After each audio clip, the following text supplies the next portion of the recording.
The question at the heart of one of the WNBA's worst disputes is what happens when a rookie upends an entire league, with legends like Sue Bird attacking rising star Caitlin Clark.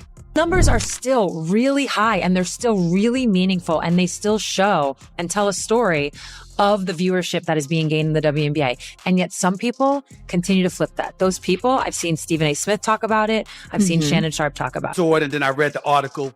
And to be quite honest with you, I'm disgusted. I'm disgusted with Sue Bird. Okay? Sue Bird. Hall of Fame caliber. But why is this taking place? Why is one of the NBA's most well-known players criticizing someone who has contributed more to the league's viewership than nearly everyone else?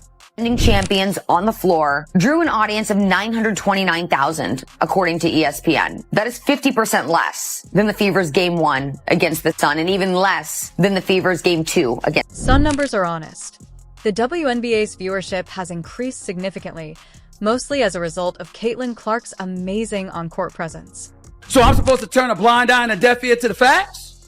That ain't what we do.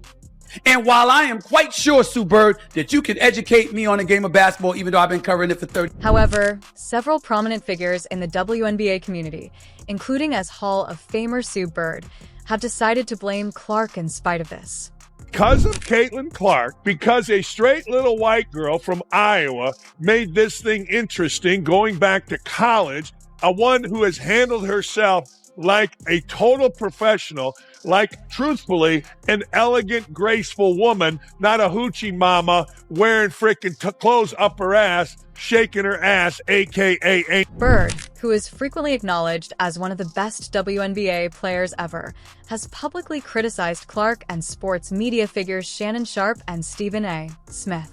Shannon Sharpe and I were guilty of saying was that not enough folks were appreciating it and riding the tide. A rising tide lifts all boats.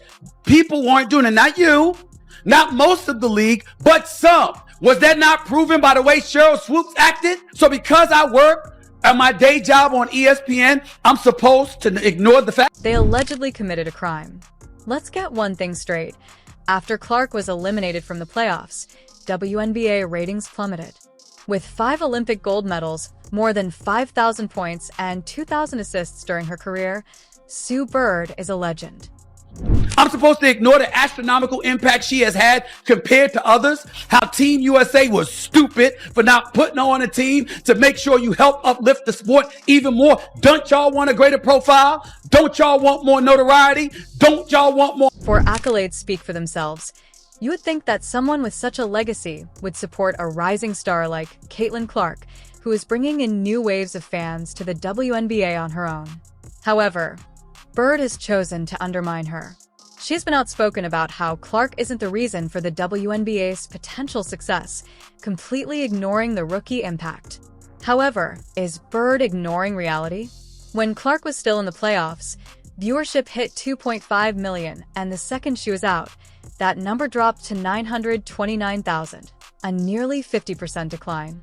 That's a significant shift that cannot be ignored, but Bird seems intent on sticking to her guns.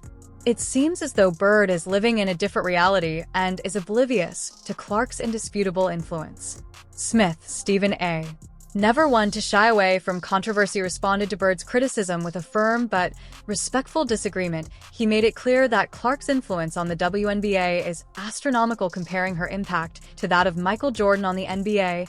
And while that might seem like a stretch, the facts back it up. Clark has been a game-changer, pulling in fans like no one else in the league has ever done so. Why is Bird so intent on downplaying Clark's importance? Is it hard for someone who's been at the top for so long to accept that a new generation is taking over, or is there something deeper going on? It's possible that Bird is struggling to pass the torch, but her comments aren't just a disservice to Clark, they're a disservice to the entire WNBA.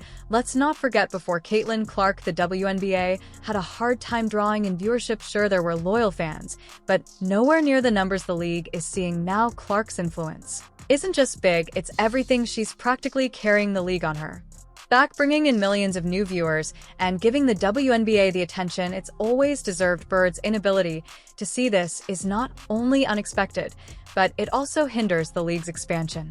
Consider this for a moment. A 22-year-old rookie from Iowa has done more to elevate the WNBA's profile in one season than most players have in their entire careers, and yet people like Bird are more interested in discrediting her than in applauding her accomplishments without Clark in the playoffs. Caitlin Clark is more than just a rookie. She is a walking revolution. Her playoff game against the Connecticut Sun on August 27, 2024, was the most-watched game in WNBA history. The NBA's viewership fell, and the Aces' ratings also fell. The October 1st, 2024 Liberty Battle drew only 929,000 spectators, which is nearly half of what the Sun game attracted when Clark was still involved. Although it's not just about the numbers on paper, Clark's influence has been felt in more tangible ways throughout the league. For example, Indiana, a team that nobody had heard of before Clark arrived, led the league in attendance both at home and away, and 4 teams even moved their games to bigger arenas to make room for the fans who came to watch Clark play. This season, WNBA merchandise sales have increased by 45%, with Clark spearheading the surge. She is outselling players from other major sports, positioning herself as the face of the league's financial revival. But in spite of everything, this Bird is mired in her story and won't recognize the player who is leading the league into a new era. Bird's comments weren't limited to Clark. She also accused Shannon Sharpe and Stephen Smith of detesting the WNBA for merely bringing attention to the fact that ratings plummeted following Clark's removal. However, is Bird truly focusing on the right people? Why is Bird promoting this narrative when Smith and Sharpe are only stating what everyone can see, that the NBA's future appears uncertain without Clark? It could be difficult for a legend like Bird to acknowledge that the torch is being passed, but if she wants the WNBA to succeed, she must acknowledge that players like Clark are the league's future. Another theory is that she is uncomfortable with a younger generation of players like Clark who are reshaping the league. There is also a racial component to this controversy. Bird is not incorrect in her criticism of the racial problems that have plagued the NBA. Bird continues to deny that Clark is essential to the league's future despite the league's long history of racism, especially against Black players. However, it appears that Bird is ignoring the fact that Clark, a white player, is also subjected to racial criticism on the court. Clark has experienced physical altercations and unfair treatment from fans and other players, and she has been singled out for her success. This tension is playing out in real time in front of thousands of viewers. The WNBA's Golden Goose, Caitlin Clark, has brought a level of attention and involvement never previously witnessed by the league. Ultimately, this dispute is about more than simply one rookie or one legend. It's about the WNBA's future. Smith was correct when he referred to her as the league's most valuable player, not only on the court but also in terms of her impact on the league's exposure.